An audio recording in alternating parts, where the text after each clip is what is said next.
still trying to recover from the Brooks and Dunn song. Although anytime we can use country music to teach a unity principle, I'm open to that. So thank you for being here, and congratulations on the beginning of the Children's Church.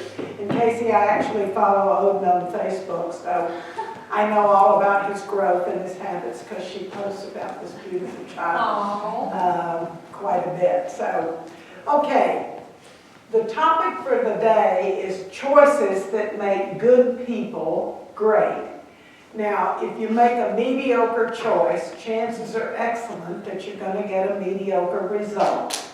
And sometimes, even when we say we are making great choices, we get to go back and rethink just how great that choice might have been. However, Dr. Frederick Bales, who's one of the Science of Mind ministers and authors, said, "Our power of choice is the greatest blessing we have. For with it comes the ability to select the kind of mental state we entertain and hence our experience." You guys may recall, this happened so many years ago, there was a scientist named Pavlov, and he was going to do this experiment with the dogs. And you may recall that he would ring a bell, and then he would put food down, and the dogs would come and get it. And then he would ring a bell, and the dogs would salivate and come and get the food. And after a while, he recognized, this is my language, that the dogs didn't exercise a freedom to choose. So it got to where when he just rang the bell, the dogs would salivate even when there was no food. It's sort of like the difference between those dogs and our human experience is if we hear somebody yell fire, and it's because we're watching a television show on TV where something's on fire, we don't get up and run out of the house. We know the distinction between. And also we know that unity's third principle is our thoughts create our reality. We get to choose what we think, and then guess what? What we think tends to show up, although every once in a blue moon I have kind of one of these conversations with God was, "Are you sure I thought this?" As most of you know, I spent 17 years working with Dr. Stephen Covey, who wrote that little book called The 7 Habits of Highly Effective People. And Covey said choice is the most potent, powerful tool we have at our disposal, and it is unique to humans. So, 5 different tenets I want to share with you today about the power of the choices that we make. The first one is that thoughtful, intentional choice is one of the most potent tools we have at our disposal. We say our thoughts create our reality, although there have been many times when we would say, "I didn't create that reality because I never would have thought that." Well, in retrospect, if we're willing to be honest and go back far enough, we'll find out we probably did. So, thoughtful, intentional choice is one of our most powerful tools. And here's a story or an example I'll give you about that. When I was teaching 7 Habits for a number of years, we taught it as a 3-day workshop. And one of your assignments on day 1 was to go home and write a mission statement. I don't know if people still do that or what, but anyway, clarify your values, and you went home. And it wasn't usually something you did overnight. But anyway, that was what we did. So the day 2 of the training, I asked if anyone had an experience they wanted to share about writing their personal mission statement or clarifying their values. And this young man raised his hand and told just an extraordinary story. He said, "I actually wrote my mission statement a while back." And he said, "I'm married and I have a 3-year-old son, and they're number 1 on my priority and my values. However," he said, "that got to be tested last night." He said, "There are 2 things that I treasure. One is my family, and the other is my antique Porsche Targa." Now he says, Some of my friends said it may not be a good idea to have a 3-year-old and a classic car under the same roof. But he said, you see, I didn't drive that car to work. It stayed parked in the garage. But he said, I outsmarted my son, who was 3. He said, when the car came and we parked it in the garage, I said to him, son, how would you like to be in charge of protecting Daddy's car? Oh, the kid thought that was pretty cool. He said, now here's the deal. When your little friends come over to play, we do not go in the garage and play. We don't let fingerprints, we don't let anything get on Daddy's car. You got that, son? Yes. He said that had been a rather uneventful conversation until the previous night when he had gone home to write his mission statement, or in his case, to refresh it. He said when he got home last night, his 3-year-old greeted him at the door very proudly and said, Daddy, I got to protect your car today. He said, my heart fell to the floor, but I tried very hard not to show it. And I said, well, so tell me what you did to protect Daddy's car. He said, come, I'll show you. So they ran out to the garage, and the kid looked proudly at a very smashed windshield and said, a bug got on the windshield today, but I smashed it. Well, this father initially wanted to offer the kind of response that many of us would. He had visions instantaneously of picking this kid up by the scruff of the neck, whopping him and throwing him into the middle of next week, and on, all of that stuff that we know. And he said, and then I realized, because we had been talking about mission statements the day before, he said, I realized in my own mission statement, I have a lot of information in there about family. But he said, I didn't have a single thing in that mission statement about my car. So he said, instead of venting, and he said I was this close, he said, I stooped down and I hugged my son and I thanked him for protecting Daddy's car. Now, he said later that night after dinner, he discussed with his son alternate ways of dealing with a bug on the windshield, etc. But that story was something I probably heard 20 years ago, and I have never forgotten it, because we've all had those moments where we vent, even though we know we could have made or maybe should have made another choice. And then we hope that the next day we can just say, oh, about last night, I'm really so sorry. But sometimes we can't undo the emotional damage that might have been done when we vent. So that was one of my favorite examples of how powerful it is in any instant to know that we have a choice on how we want to respond to what's going on. Okay, point number 2, choices driven by your values produce the best outcomes. And again, that's similar to the father. He already was clear about his values. But there is another story that I want to share with you. I was actually teaching a program on choices. And there was a woman who stood up to share, and she said, I'm the administrative assistant for the president of our company.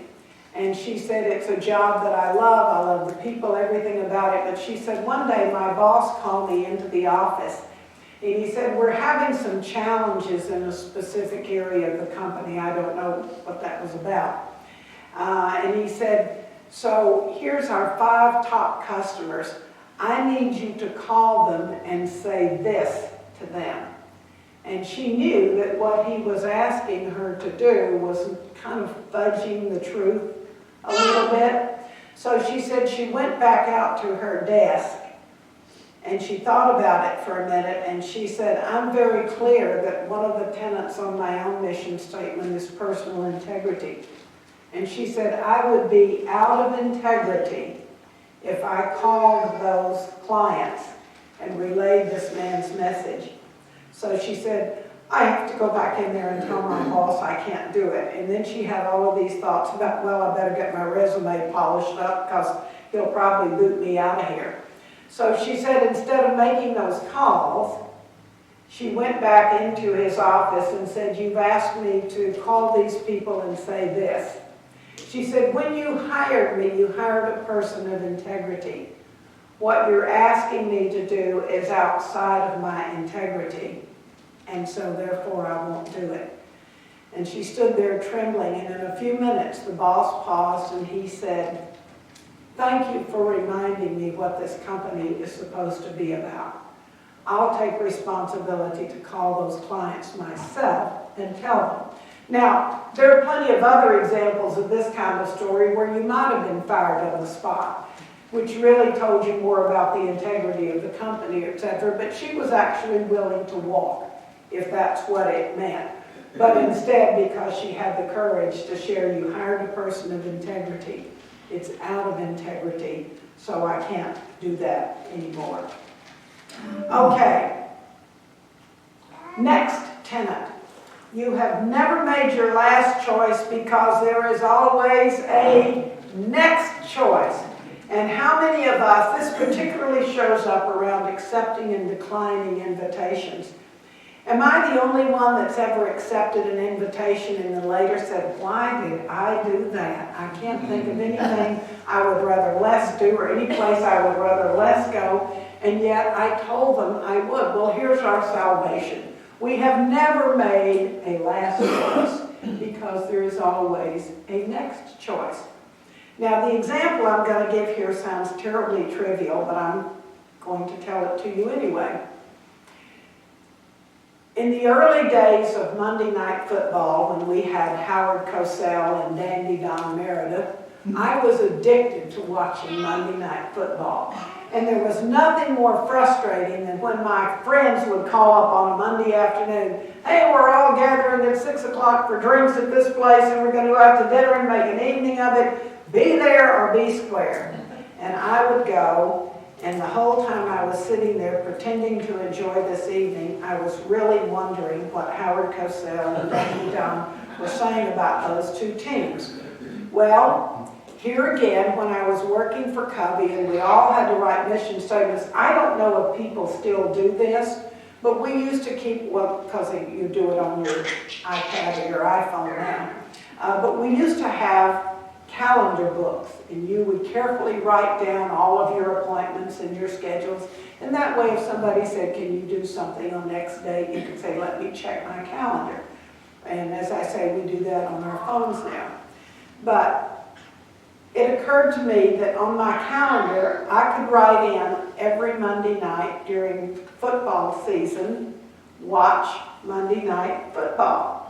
And the way that saved me was if somebody called up from time to time and said, "Hey, you got to be there or be square," I would say, "I'm so sorry, I have a conflict on my calendar," which I did. Now, I told you this was a weenie example, but I'm being candid here. And a lot of the times when somebody would say, "Come do this instead," it wasn't even something I really enjoyed doing. But because somebody said, "Be there," I would do it. So I'm not suggesting that that's the alternative you take all the time. And I didn't have to watch Monday Night Football every Monday, but at least by scheduling that, then I had, with some integrity, saying, "I have something scheduled at that time, I can't join you." I actually had a friend working at Covey who said she was so exhausted by mid-afternoon that she actually started writing into her calendar to take a nap. So that if somebody asked her, "Can you do this or meet this or something?" she said, "I'm sorry, yes, I'm booked, I'm sorry, that time is not available." Here's the deal. You think if it's not a lofty, noble reason, you can't write it in your phone or your book. Yes, you can. You get to choose what your priorities are. And if taking a bubble bath restores your sanity, or watching Monday Night Football or whatever other equivalent reason you have, then just put it on your calendar. You're at choice about that. Okay. Next thing, you've never made your last choice because there's always a next choice. This happens a lot, again, in this area of accepting and declining. When somebody says, "Why would you do that? You don't even like it." Well, I told them I would. And we think that because we said, "I told them I would," that we don't have another choice. Yes, we do. I told them I would. and now I'm going to do it. I'll tell you where it was really hard for me to accept or decline an invitation. And I lived in Washington, D.C. most of my adult life. And I remember going to a tennis camp for a week in Richmond, Virginia, and we were paired up with another person in our room and our partner. And this woman was great, and she lived in the Washington, D.C. area too. And we really bonded over that 4 or 5 days together. In fact, we got so excited about our time together that we said, okay, from now on, once a month for the rest of our lives, we're meeting for dinner. Keep this up. And probably the first 3 or 4 months that we met for dinner, I loved it. And then at some point it occurred to me that it was something I moved from loving to tolerating. And then occasionally tolerating to dread it. Not because there was anything wrong with her, but sort of that blossom of excitement that was there at the tennis tournament didn't last for the rest of my life. And so having been in all my appropriate Covey classes and knowing that, I thought, okay, it's out of integrity and doing something that doesn't work.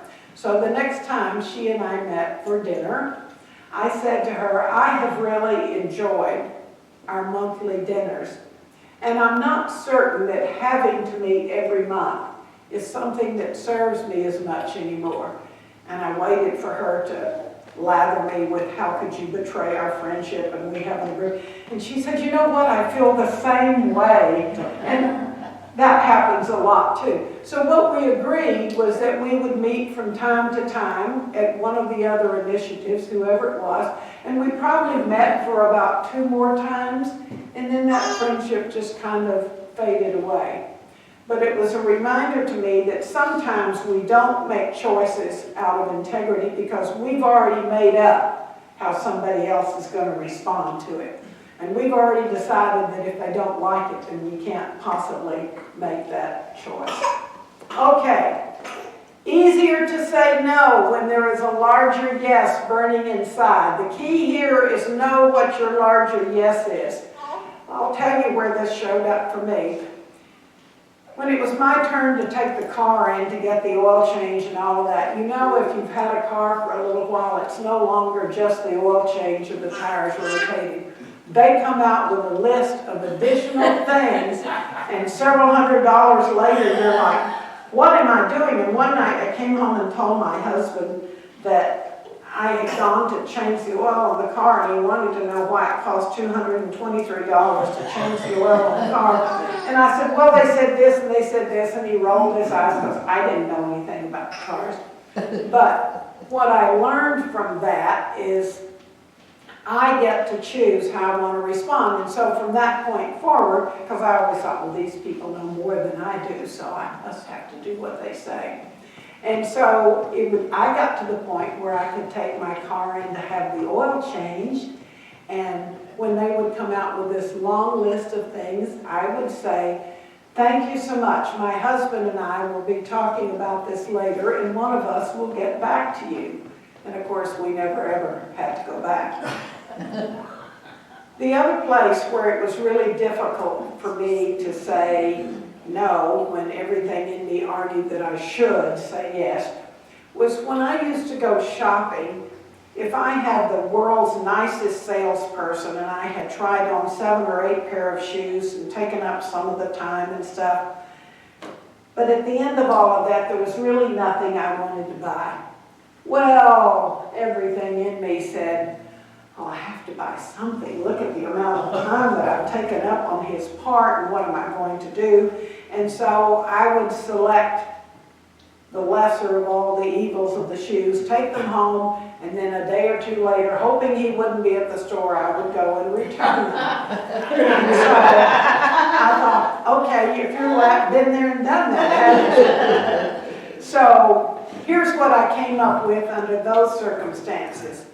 When I went in, let's say, for example, to shop for a pair of shoes, I was very careful to say to the salesperson up front, I'm looking for a certain kind of shoe. I may want to try on several pair, and I may or may not be buying today, but for sure I am looking. So after I would look through clothes or shoes or whatever it was I was purchasing, I gave myself permission to say, it looks like this is one of those days that I'm looking and not purchasing. I appreciate your time and courtesy. Wouldn't have made any difference to the salesperson one way or another, but for me, it was my way of staying in integrity, just making the choice, you see, to clarify why I was there. When you stop and think about all this stuff about choice and feeling guilty, it really is stuff that we bring on to ourselves. All right, here's the next one. Covey used to say to us, it is easier to say no when there's a burning yes inside. I think a mission statement or values clarification is our burning yes.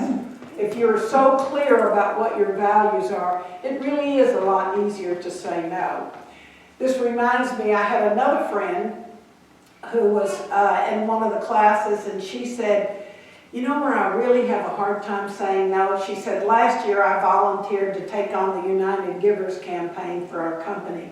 She said, I probably worked 120 hours of overtime. I came home tired every night, and we set a new record for the amount of money collected. That's the good news. The bad news is, who are they going to go to next year to head up that campaign? Because no, have they ever raised as much money. So she said, when they came to me and said, we would be crazy not to ask you to do this again. After all, you set a new company record this last year. How about it? Want to head it up this year? And she said, initially I thought if I denied the request, I would also deny the compliment that said you did the best we'd ever done.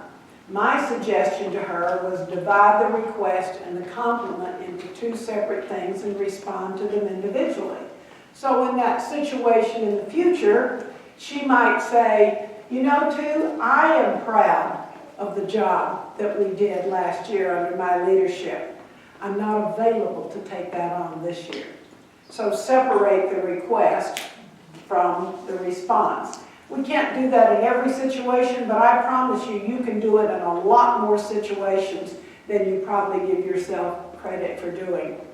Another example of this that comes up, when my older daughter's oldest son started first grade, Kelly was all excited, and she was going to be the consummate volunteer mom, and I guess I'll be a chaperone every trip you take, and I'm fairly certain that Kelly was the PTA president for every school that her two boys, I mean, she was just exhausting in terms of her willingness to volunteer. So you can imagine how the elementary school and the teacher felt when her younger son started in first grade. The teacher said, oh boy, I have a built-in magician here. Kelly will do everything I ever told her. Well, but you see, Kelly had matured over those 2 years.